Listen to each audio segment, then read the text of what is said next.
Thakur. UP में BJP की सरकार बन गई, सीएम भी कट्टर हिंदुत्ववादी योगी बन गए हैं।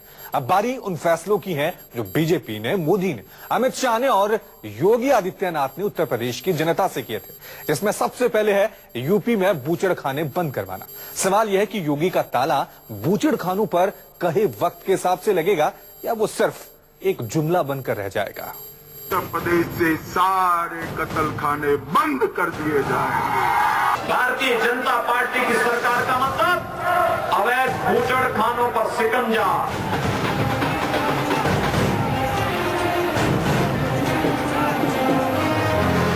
यूपी में बीजेपी के बम्पर जीत और योगी के सिर पर सीएम का ताज। आदित्यनाथ योगी अब निगाहें सरकार के पहले फैसले पर। क्या योगी लेंगे पहला हिंदुत्ववादी फैसला? क्या बीट एक्सपोर्टर पर गिरेगी गाज?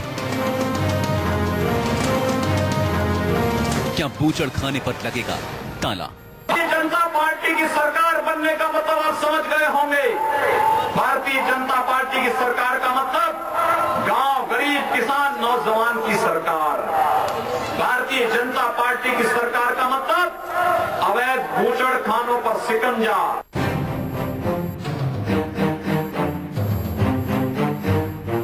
बीजेपी अध्यक्ष अमित शाह ने चुनाव प्रचार करते वक्त यूपी की जनता से वादा किया था, अगर बीजेपी सत्ता में आई तो वो 24 घंटे के अंदर स्लॉटर हाउस बंद करवा देंगे। इसके अलावा घोषणा पत्र में भी बूचड़खाने बंद कराने का ऐलान किया गया था। लंबे मंथन के बाद बीजेपी ने योगी आदित्यनाथ को सीएम बनाया है। योगी आदित्यनाथ की छवि भी एक कट्टर हिंदूवादी नेता की है। ऐसे में सुगबुगाहट तेज होने लगी है। योगी की कैबिनेट का पहला फैसला क्या होगा? क्या देश में सबसे ज्यादा मीट निर्यात करने वाले राज्य के बूचड़खानों पर ताला लटक जाएगा? अगर बीजेपी ने ऐसा किया तो अमित शाह का चुनाव से पहले दिया बयान जुमला साबित होने से बच जाएगा।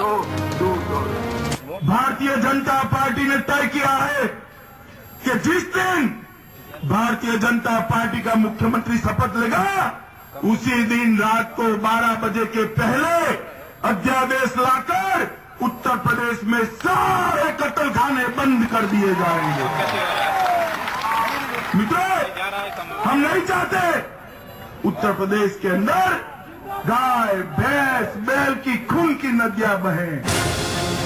एक तरफ बूचड़खानों पर पैन की तलवार लटक रही है, दूसरी तरफ बूचड़खाने चलाने वालों की सांसें अटक रही हैं, क्योंकि लाखों परिवार स्लॉटर हाउस से जुड़े हैं जिनकी रोजी रोटी चलती है। मीट के इस धंधे से बड़े एक्सपोर्टर्स को करोड़ों की कमाई होती है, लेकिन कुछ ऐसा तबका भी है जिनके लिए बूचड़खाने के जरिए 2 वक्त की रोटी का जुगाड़ हो पाता है। बीजेपी ने अगर बूचड़खाने बंद कर दिए तो अचानक ऐसे लोगों के सामने बड़ा संकट आ जाएगा कि वो रोटी के लिए बूचड़खाने बंद होने पर करेंगे क्या? ये स्लॉटर हाउस बंद करने का तो बहुत गलत है। गरीब हैं ये लोग, रोज कुआं खोदते हैं, रोज पानी पीते हैं, तो बंद कर देंगे तो गरीबों का सहारा खत्म हो जाएगा। इसलिए हम यही दुआ करते हैं भाई, इन लोगों से रिक्वेस्ट करते हैं कि इसको बंद न करें, इसलिए कि गरीब लोग मर जाएंगे बेमौत। हम लोग का रोजी रोटी हुई है, पुश्तैनी कारोबार है, और अगर ये कारोबार बंद हो जाएगा तो हमारे बच्चे फुटपाथ पे आ जाएंगे। हम लोग तो उतना पढ़े लिखे हैं नहीं कि नौकरी मिल जाए या कुछ हो जाए, तो अगर सरकार इस पर कोई भी किस्म का अटैक करेगा तो हम लोग दाना बिना मर जाएंगे साहब। बूचड़खाने से जुड़े लोग कहते हैं सरकार जो फैसला करेगी वो उसे मानने को तैयार है, बस सरकार ये बता दे कि हम अब करेंगे क्या, कैसे अपने बच्चों का पेट पालेंगे। पूरा मुस्लिम एरिया आप देख रहे हैं यहाँ है, लेकिन भाजपा को सबसे ज्यादा वोट मिला है, तो कहीं न कहीं मुस्लिम समाज इनके साथ रहा है, खड़ा है। तो अब आपको सोचना है कि इनके बारे में किस तरह से इनका विकास करना है, किस तरह से इनको आगे ले आना है, किस तरह से इनकी रोजी रोटी के बारे में सोचना है। ये आपको सोचना, आपका साथ सबने दिया है और आपको भी सबके सोचना है। सरकार चाहती है बंद करने के लिए, तो हम लोग खुश हैं बंद करने के लिए, लेकिन बंद करने से पहले हम लोग के परिवार को पालन पोषण के लिए हम लोग को कोई दूसरा रोजगार चाहिए। इसके बाद सरकार बंद कर दी, हम लोग को सरकार से कुछ।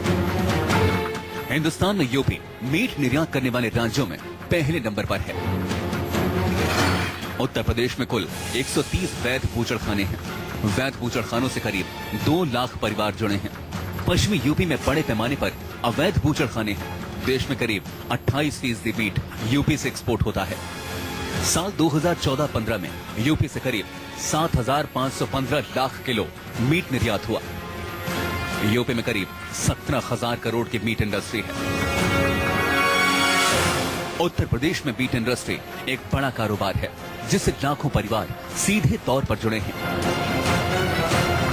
न सिर्फ दूसरे राज्यों में बल्कि देश से बाहर भी मीट एक्सपोर्ट किया जाता है। ऐसे में अगर सिर्फ वैध बूचड़खानों पर ही ताला लगा तो न सिर्फ लाखों परिवारों पर संकट आएगा, बल्कि एक बड़ी इंडस्ट्री एक झटके में बंद हो जाएगी। इसका सीधा असर यूपी की आर्थिक हालत पर पड़ सकता है। लेकिन इस सबसे दूर योगी सरकार के सामने सबसे बड़ा सवाल यही है कि या तो वो वादा निभाए या इसका नफा नुकसान देखे, क्योंकि सियासत में हर पार्टी अपने वोट बैंक के हिसाब से नफा और नुकसान को नापती है। Bureau report, news 24।